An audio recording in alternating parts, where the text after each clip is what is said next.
Voyant donc que Paul Biya de plus en plus est fatigué, Ngongo a pris vraiment le taureau par les cornes. Il est devenu quasiment le chef d'État. La preuve, Ngongo va créer les task force. En ce qui concerne le stade Olembe pour la CAN. Et là-bas, c'est lui qui se met à gérer. La dernière fois, je vous ai lu les multiples autres instructions qu'il donnait pour débloquer de l'argent. Le Cameroun a dépensé 123 milliards. Et malgré tout, il y a eu le glissement de la canne. Et Ngongo va profiter de la canne pour commencer à jouer à sa célébrité pratiquement. Nous sommes vers octobre 2021 lorsque Chembargamboa, il organise une première réunion avec les Philippe Doucet, les Pape Diouf, Eto, Mila, Bell. Et c'est comme ça que il engage une tournée nationale et de bénédiction. Voilà donc Ngongo qui se met. Il va à Limbe. Il va à Douala. Il va à Garoua et tout. Et là-bas, on met le tapis rouge. Il marche comme un chef d'État. Les Lamido et tout le reste, ils viennent pratiquement le saluer aussi comme un chef d'État. Il est là-bas, comme je vous ai dit, accompagné par des personnalités, et puis des anciens sportifs, les Mbidarantes, les Nganamouit, les Eto, les ceci et tout ça. Que devient Ngongo? Il ne s'arrête pas. Le Covid, il crée la task force. Quand on se met à crier, Ngongo organise encore les décorations contre les gens qui ont volé, alors que la Chambre des comptes parle plutôt des emprisonnements. Et d'ailleurs, quand il va faire sa tournée, il va prendre le conseiller, l'un des hommes de confiance de Biya, c'est-à-dire le ministre Mbargamboa.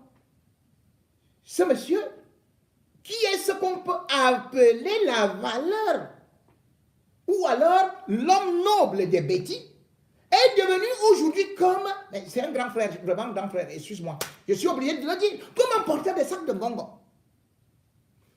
Paul Biya voit, il ne dit rien.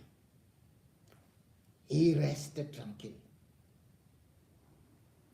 Et là encore, la campagne électorale arrive. Je ne vais pas citer tout ce qu'il a eu à faire. La campagne n'a même pas encore été annoncée. Parce que en 2018, c'est Mondayoro qui avait été désigné directeur de campagne. Et cette année, ce devait encore être Mondayoro, avec 100 milliards. Mais lui-même, il a ses problèmes avec des détournements. Et là, Biya voulait désigner le Premier ministre anglophone, c'est-à-dire que Joseph John Goutier, comme le directeur de campagne. Ngongo est au courant de ça, il prend les devants. Et il commence à faire des tournées dans des coins comme, une fois de plus, il va, après l'extrême nord, Ngongo se retrouve au littoral.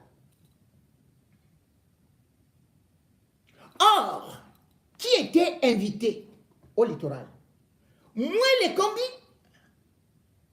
qui est aussi un valet de Ngongo, il avait invité plutôt Bondayolo dans l'Onkam. Dès que Ngongo a su ça, il a improvisé la visite, parce que c'est lui déjà le président. Il est allé à Douala, il appelle le maire Mbassadine, il appelle le gouverneur Samuel Dibois, il appelle ceci et cela. il commence sa tournée. Improvisé comme ça là. Il revient de là. Ce n'est plus ça. Paul Biya fait toujours des rituels magiques au pont de Bebda. Et d'ailleurs, c'est là où Franck Biya lui-même aussi était parti marcher sur l'eau à 2 h du matin. C'est un des sorciers vieux de là-bas, Marabout, qui était parti avec lui. Donc avant l'élection, il y a toujours des rituels. Là-bas à Bebda, à la Sanaga. Et c'est pour ça d'ailleurs que vous avez pu constater que Monseigneur Bala a été jeté là-bas. C'est là-bas où on fait les rituels. Et c'est là-bas l'une des bases. Chez les Ekambeti où Paul Biya ne s'amuse pas. Et c'est pour cela d'ailleurs que c'est toujours dans la Léquier, c'est la Léquier dans le centre qu'on commence toujours à faire des motions de soutien, de candidature de Ngongo. Ngongo se lève de Paul Biya. Mais Ngongo anticipe. Il ne laisse même pas la chance à Biya. Boum! Le voilà qui part. Avec Ganou Djoumessi, qui lui-même ne parvient pas à finir des routes. Il va faire des promesses électorales comme il faisait déjà partout là, à l'extrême nord. Il va faire des promesses électorales là-bas. Sur une route de 81 km où on a pris 31 milliards, on est allé à croquer. On n'a même pas réalisé 10% des travaux. La boucle de la Léquier. Il arrive là-bas, il promet ceci, il passe par Obala, il passe par Oudoula, il passe par tous les coins et recoins pour récupérer le pouvoir de Biya. Et d'ailleurs, vous avez pu le constater à Douala.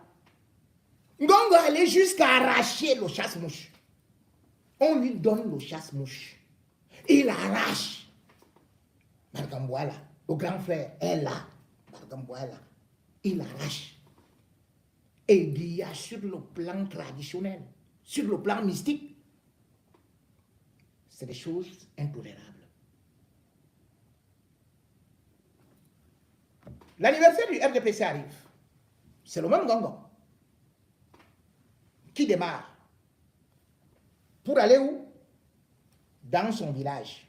Mais entre-temps, avant d'arriver dans son village à Minta, il va encore court-circuiter d'autres personnalités, c'est-à-dire qu'il va à Nanga.